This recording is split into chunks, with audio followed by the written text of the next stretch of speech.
नमस्कार, मी आनंद चांगदेव गायकवाड, चाकण शहर अध्यक्ष. माझी मिसेस थेट नगर अध्यक्ष पदासाठी काँग्रेसच्या अधिकृत उमेदवार म्हणून, त्याचप्रमाणे प्रभाग क्रमांक 5 मध्ये नगरसेविका या पदासाठी निवडणूक लढते. त्याचप्रमाणे प्रभाग क्रमांक 4 मध्ये आमचे बाबासाहेब जगताप आहेत आणि 6 मध्ये गंगाबाई बळीराम या निवडणूक काँग्रेस पक्षाच्या अधिकृत उमेदवार म्हणून. माझा समस्त चाकणकरांना सर्वात अगोदर नमस्कार. आपण गेल्या 8-10 दिवसामध्ये चाकण शहरामध्ये जो प्रचार यंत्रणा चाललेली, ज्या गाड्या फिरतायत, तुमच्या समोर प्रचाराला येत, मला चाकणवाल्यांना आणि त्यांना काही प्रश्न विचारायचे की जो चाकणचा पाणी प्रश्न आहे हा फार मोठ्या प्रमाणामध्ये गाजवला जातो. परंतु माझा प्रश्न असा आहे की पहिली जी सदोष पाणी योजना आणली 58 कोटीची, ती कुणी आणली हा प्रश्न विचारा. त्यानंतर ही सदोष पाणी योजना रद्द करण्यासाठी जे काँग्रेसने केलं ते त्यांना विचारा की तुम्ही केलंय का काँग्रेसने केले. जर काँग्रेसने केलंय की जी सदोष योजना होती ती रद्द करायला लावली आणि माननीय विद्यमान खासदार डॉक्टर अमोलजी कोल्हे असतील, माजी खासदार माननीय शिवाजीदादा आढळराव असतील, माजी आमदार दिलीप अण्णा मोहिते असतील, यांच्या माध्यमातून आम्ही ती योजना रद्द करायला लावली आणि ही नवीन योजना आणण्यासाठी शासन दरबारी चुकीची योजना कशी आहे ही प्रूफ केलेली आहे. कुणी आणली, काय आणली, गावासाठी आहे. मला त्याचं श्रेय घ्यायचं नाही, मला ते श्रेय नको, माझ्या पक्षालाही नको. हा महत्वाचा मुद्दा आहे. दुसरा मुद्दा आहे चाकण आपला आंबेठाण जुना रोड पुराणाशी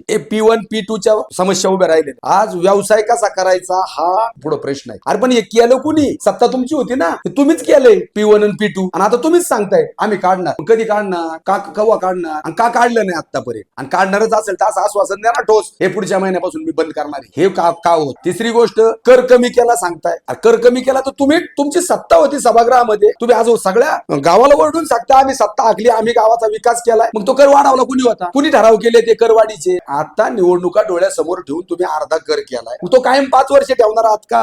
हेही गाववाल्यांना सांगा, हेही नागरिकांना सांगा, हेही मतदारांना सांगा. आणि दुसरी गोष्ट, जो कर कमी केलाय तो परत वसूल करणार नाही, कर कमी करणार नाही. दुसरी गोष्ट, तुम्ही त्याच्यावर शास्ती लावणार नाही. कराचा जो प्रश्न आहे तो कमी केलाय, तुम्ही सांगताय कमी केला. अरे वाढवणारे तुम्ही, कमी करणारे तुम्ही.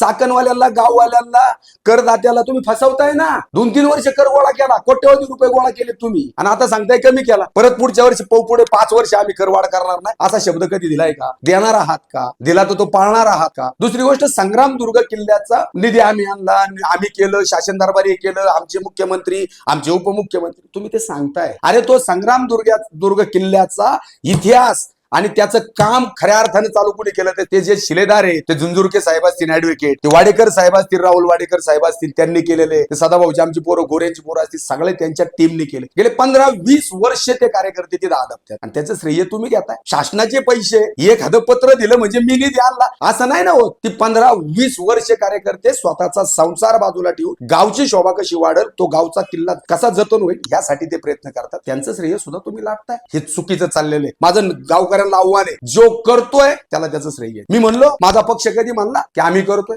ज्या वेळेस त्यांना काही अडचणी आल्या त्यांनी आमच्याशी संवाद साधले, त्यावेळेस आम्ही सांगितलं ना, आम्ही तुमच्या बरोबर कालही होतो, आजही आणि उद्याही राहणार. आणि ते कार्यकर्ते, मला खात्री आहे, ते खरे कार्यकर्ते, ते खरे मावळे तो किल्ला पूर्ण केल्याशिवाय सोडणार नाही. हा, त्याला सर्व राजकीय पक्षांनी त्याला मदत करावी असं मी तुमच्या माध्यमातून उलट आव्हान. दुसरी गोष्ट, आता तुम्ही भर दिवाळीमध्ये हायवे असेल, आंबेठाण रोड असेल, सगळं अतिक्रमणाच्या नावाखाली सगळी मोडतोड की काय झालं बाबा? आता दिवाळी होऊन किती दिवस उलटले? कुठे डांबर पडलं, कुठं मुरुम पडला का? कुठे साईडचे लाईटचे पोल हल्ले का? तुमचं कुठं ट्रॅफिक कमी झालं का? नाही. तुम्ही काय केलं? फक्त उद्योग व्यवसाय जो करणारा तरुण होता, ज्याची उपजीविका अवलंबून त्याच्यावरती होती, त्याच्या घरावर गाढवाचा नांगर फिरावा आणि एक चित्र उभं करण्याचा प्रयत्न केला की आम्ही काम करतोय, आम्ही ट्रॅफिक कमी करतोय. तुम्ही काहीही केलेलं नाही, करत नाही, भविष्यात एक करसाल असा मला विश्वास वाटत. हे महत्वाचं. घनकचऱ्याचा प्रश्न येतो. कचरा गाड्या रोज हिंडतात, कचरा टाकायचा कुठं हा प्रश्न ग्रामपंचायतच्या काळापासून. तत्कालीन पालकमंत्री अजितदादा पवारांनी मीरामंगल मध्ये कार्यक्रम असताना तिथं त्यावेळेच्या सरपंच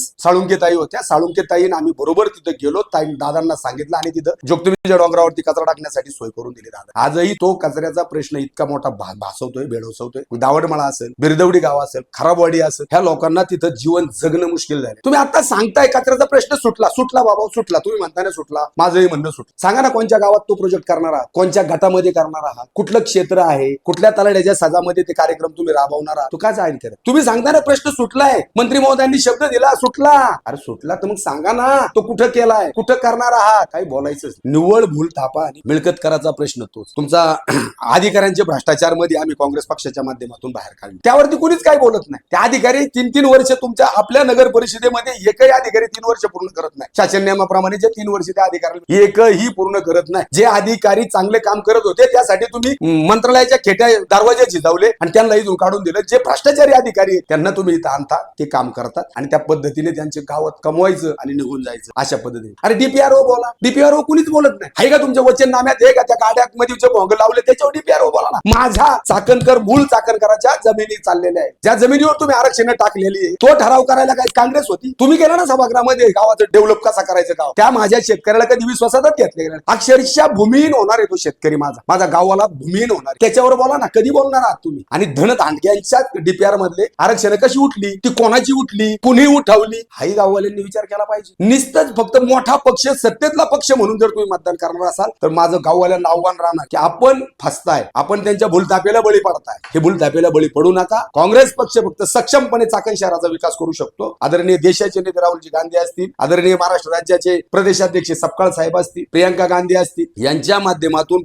माजी मुख्यमंत्री पृथ्वीराज बाबा चव्हाण असतील, यांच्या माध्यमातून ज्या पद्धतीने आपण चाकण आणि राजगुरुनगर नगर परिषद स्थापन केली, राज्य शासनाने ह्या दोन्ही नगर परिषदा दिलेल्या नाहीत. यासाठी आम्ही न्यायालयीन लढाई लढलो, हायकोर्टामध्ये लढलो आणि त्या दोन्ही नगर परिषदा स्थापन झाल्या. त्याच पद्धतीने विकासासाठी ज्या वेळेस कोर्टात जायची वेळ आली तरी काँग्रेस पक्ष कोणालाही न भेटा न डगमगता न्यायालयीन लढाई लढी, पण चाकणच्या विकासासाठी कायम पुढे राहू. एवढंच आपल्या निमित्ताने तुमच्या माध्यमातून मी चाकणकर नागरिकांना आव्हान करतो की प्रत्येक मी जो गोष्ट सांगलेलो मला, पाण्या असतील, ह्या गाड्या उचला उचलीचा विषय असेल, कराचा विषय असेल, संग्रामदुर्ग किल्ल्याचा विषय असेल, पुराणाशिक रोड असेल, आंबेठाण रोड असेल, घनकचरा असेल, मिळकत कर असेल, अधिकाऱ्यांचा भ्रष्टाचाराच्या सगळ्या गोष्टीचा बारकाईने विचार करा आणि उद्याच्या 2 तारखेला हाताच्या पंजा समोरील बटन दाबून काँग्रेस पक्षाला विजयी करा. एवढीच या ठिकाणी विनंती करतो आणि थांबतो. जय हिंद, जय महाराष्ट्र.